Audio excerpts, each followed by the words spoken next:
Find R equivalent between M and N. ये last class में था हम लोग का, यही डायग्राम था, सेम यही है। तो ये आर और 2R हो जाएगा ऊपर में, और नीचे में 2R और आर। यानी अगर कोई सर्किट इस तरह से लगे कि बीटस्टोन ब्रिज को फॉलो कर रहा है लेकिन नहीं कर रहा है, ये हो जा रहा है क्या 1/2, इधर हो जा रहा है 2/1। तो 1/2 या 2/1 या इस तरह का अगर रहे 1/2 2/1 या 2/1 1/2, मतलब कि 2:1 या 2:1 इक्वल टू 1:2, या 3:1 इक्वल टू 1:3, या 4:1 इक्वल टू 1:4, मतलब इस तरह का उल्टा रहे, उसके लिए ये डायरेक्ट फार्मूला है आर इक्विवेलेंट। आर इक्विवेलेंट का 3n+1/n+3r। एन जो हो जाएगा वो वो वैल्यू हो जाएगा, जैसे 2:1 है तो 2 हो जाएगा, तो हमेशा ज़्यादा है, जैसे 2:1 या 1:2, लेकिन एन का वैल्यू रखना है 2।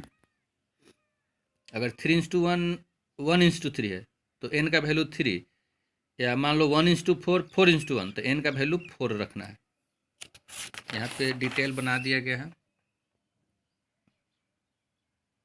ये सॉल्यूशन है, ये हमने करंट लिए जो टोटल ये सर्किट डायग्राम बना दिया। आर हो गया, इधर दोनों सीरीज में था तो 2R हो गया ऊपर में, और नीचे में दोनों सीरीज था तो 2R हो गया और एक R हो गया। हमने क्या किया, इस पूरे सिस्टम को एक सेल जिसका EMF है कनेक्ट कर दिया। करंट I1 I2 जा रहा है, M और N पॉइंट मान लिया जिसके इक्विवेलेंट हमको निकालना है, और AB के इक्विवेलेंट एक रेसिस्टेंस है।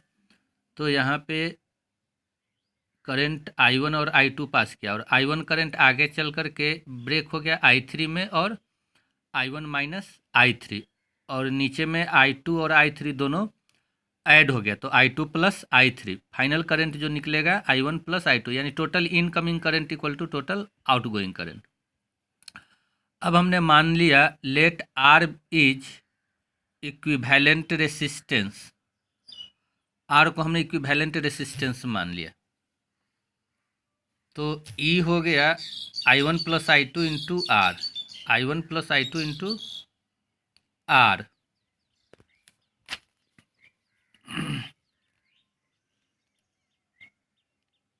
Equal to I1 plus I2 into R. ये कैसे हो गया, यहाँ पे देख लो, आर हो गया, पूरा रेसिस्टेंस को आर मान लिया, तो करंट पास कर रहा है I1 प्लस I2, तो V equal to I R से। फिर also E equal to 2I2R, इधर से चला गया 2I2R प्लस इधर आ गया I2 plus I3 into R. E equal to, ये फर्स्ट और सेकेंड मान लिया। Now we find I1 I2 and I3। I1 I2 और I3 हम लोग फाइंड करने का कोशिश कर रहे हैं। तो लूप लॉ ले लिए, इन लूप MABM, इस लूप में जाएंगे तो I1R plus I3R minus 2I2R equal to हो जाएगा 0। -2 क्यों हुआ, देखो I1 I3, देखो ये लूप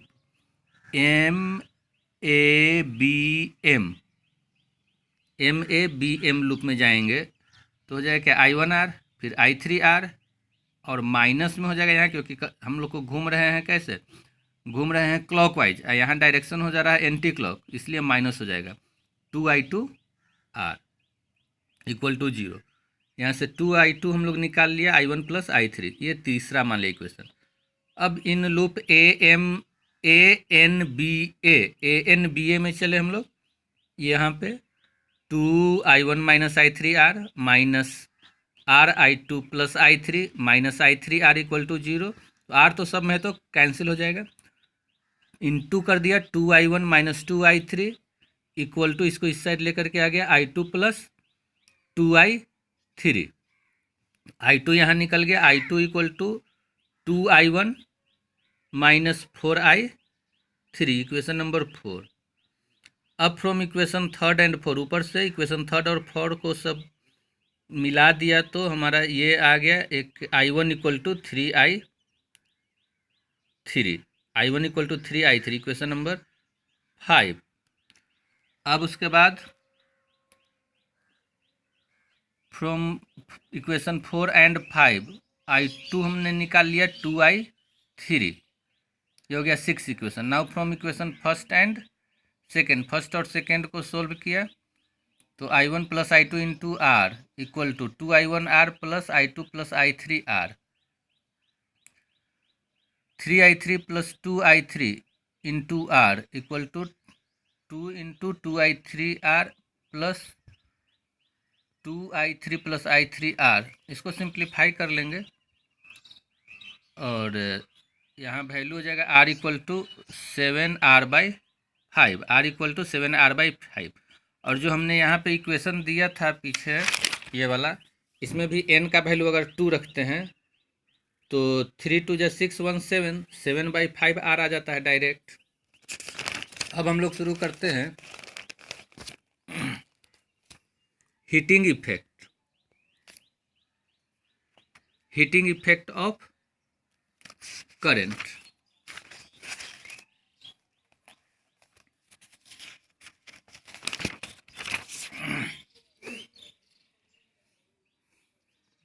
या हीटिंग इफेक्ट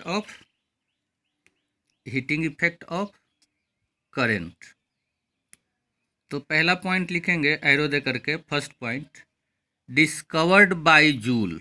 बहुत इंपॉर्टेंट है, पूछेगा कि हीटिंग इफेक्ट ऑफ करंट को किसने डिस्कवर किया, तो क्या बोलेंगे, जूल। फिर उसके बाद second point W equal to VQ, V equal to होता है IR, Q इक्वल टू होता है IT, तो W हो गया I²RT जूल में। कैलोरी में बदलने के लिए 4.2 से डिवाइड कर देते हैं। याद रखना H equal to I²RT joule में और 0.24 I²RT कैलोरी में। कैलोरी जो है वो हीट का CGS यूनिट है, याद रखना है। कैलोरी क्या है, CGS यूनिट है। SI यूनिट में J का वैल्यू 1 रखेंगे। H equal to W, H हो गया हीट, W हो गया वर्क। हीट और वर्क सेम ही है, तो I²RT हो गया जूल में, SI यूनिट में, यानी H equal to I²RT joule में, याद रखना है।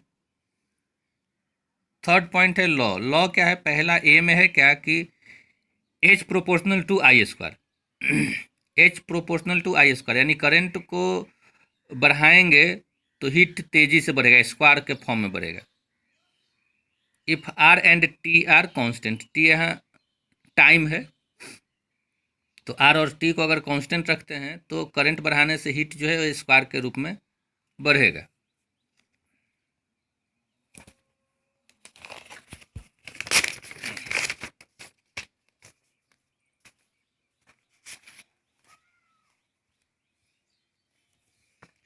अब है बी पॉइंट में है H proportional to R if I and T are constant, यानी करंट और टाइम कांस्टेंट है। करंट और टाइम कांस्टेंट है तो रेसिस्टेंस बढ़ेगा तो हीट बढ़ेगा लीनियर इक्वेशन क्या आता है, Y equal to mx plus c, मतलब स्ट्रेट लाइन में बढ़ेगा। सी में H प्रोपोर्शनल टू T यहाँ पे टाइम है, यानी अगर करंट और रेसिस्टेंस सेम है, if current and resistance are constant, current और रेसिस्टेंस नहीं बढ़ रहा है, फिर भी अगर टाइम बढ़ते जाएगा तो हीट बढ़ते जाएगा। क्वेश्चन है does heat produced depends upon direction of current, तो no, H proportional to I²। Direct current के डायरेक्शन चेंज करने से हीट पे कोई इफेक्ट नहीं होगा, करंट बढ़ेगा तो हीट बढ़ेगा। क्वेश्चन है which of the following is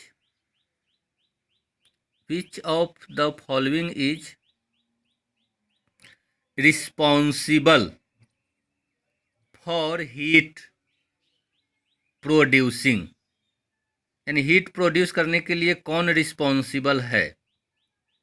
पहला है करंट, दूसरा वोल्टेज, तीसरा रेसिस्टेंस। तो बहुत इंपॉर्टेंट क्वेश्चन है ये, इसमें हो जाएगा रेसिस्टेंस, आंसर हो जाएगा रेसिस्टेंस, क्योंकि रेसिस्टेंस के कारण ही हीट होता है। करंट तो कंडक्टर में भी सप्लाई होता है, लेकिन रेसिस्टेंस ही हीट के लिए रिस्पॉन्सिबल है। अगला पॉइंट है W equal to V Q, Q equal to I T. इस तरह से V equal to I R रख के आई स्क्वायर आर टी हो गया। ये कन्वर्सन है आई स्क्वायर आर टी, और आई के जगह पे V बाई आर लिख देंगे तो V square by R into T, यानी V square T by R हो जाएगा। बाकी ये सब फालतू है।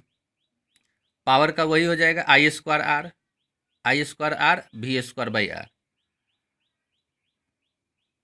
जूल इक्वल टू हो जाएगा, ये यूनिट कन्वर्सन हो गया, joule equal to volt into coulomb. W equal to V Q, V हो गया वोल्ट और Q हो गया चार्ज, तो W equal to V Q से W वर्क हो गया, तो joule equal to volt into coulomb.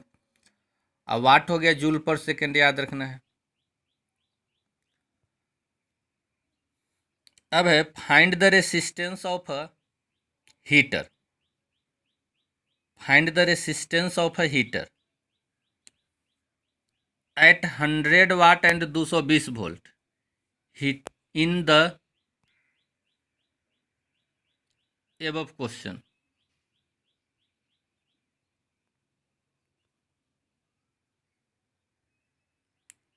Resistance of heater निकालना है, तो रेसिस्टेंस ऑफ हीटर निकालना है, ये इन द एबव क्वेश्चन बेकार का है। हमको पावर दिया हुआ है और वोल्टेज दिया हुआ है, तो P equal to V square by R रख देंगे, R equal to V square by P. V दिया हुआ है, पी दिया हुआ है, यहाँ पे 484 ओम हो जाएगा।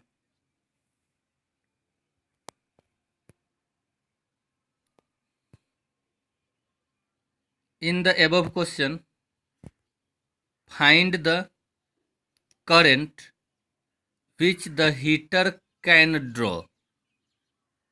मतलब हीटर जो है कितना करंट ड्रॉ करेगा, मैक्सिमम करंट ड्रॉ कितना करेगा हीटर। तो current P equal to V into I से निकाल लेंगे, I equal to P by V. Power है 100, वोल्ट है 220, तो 100 बाई 220 वोल्ट हो गया।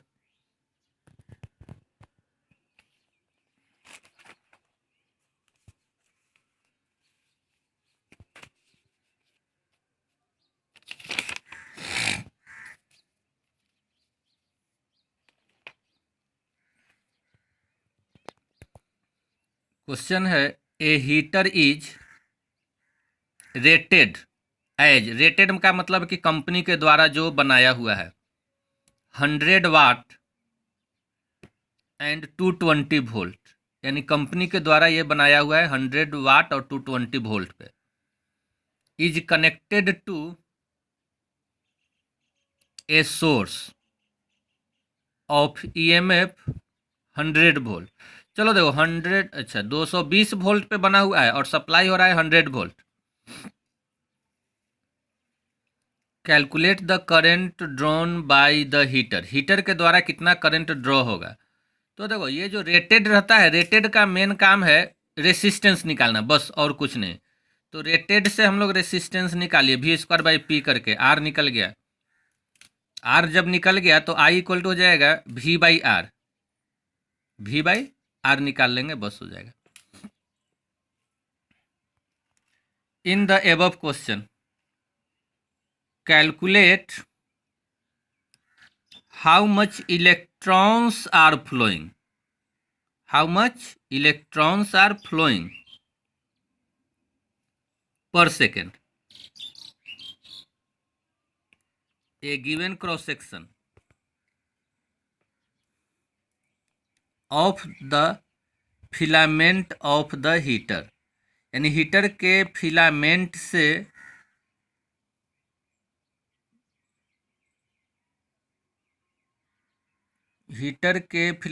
से कितना इलेक्ट्रॉन फ्लो हो रहा है पर सेकेंड। तो पर सेकेंड मतलब क्या, इलेक्ट्रॉन पर सेकेंड, यानी इलेक्ट्रॉन मतलब चार्ज, तो चार्ज Q बाई टी होता है आई, यानी करंट हमको निकालना है। ऐसे ये निकालना है कि एक सेकेंड में नंबर ऑफ इलेक्ट्रॉन्स कितना फ्लो हो रहा है।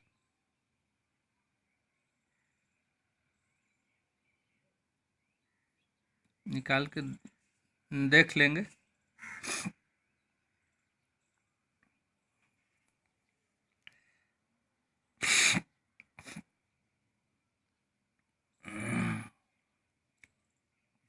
करंट हमारा हो जाएगा क्या, V/R। और करंट मिल जाएगा तो हम लोग जानते हैं Q = IT। टी है 1 सेकेंड, तो Q निकल जाएगा। Q निकल जाएगा तो नंबर ऑफ इलेक्ट्रॉन्स निकाल देंगे, Q = Ne से। अगला क्वेश्चन है, calculate the heat produced by a heater of 100 watt in 7 minute. 7 minute में, तो मिनट को हमेशा सेकेंड में बदल देना है, यानी H = I²RT। कैलोरी में बदलना है तो 4.2 से डिवाइड कर देंगे। पावर दिया हुआ है तो P × T हो जाएगा। पावर दिया हुआ है 100 और टाइम दिया हुआ है 7, तो 7 × 60 कर देंगे।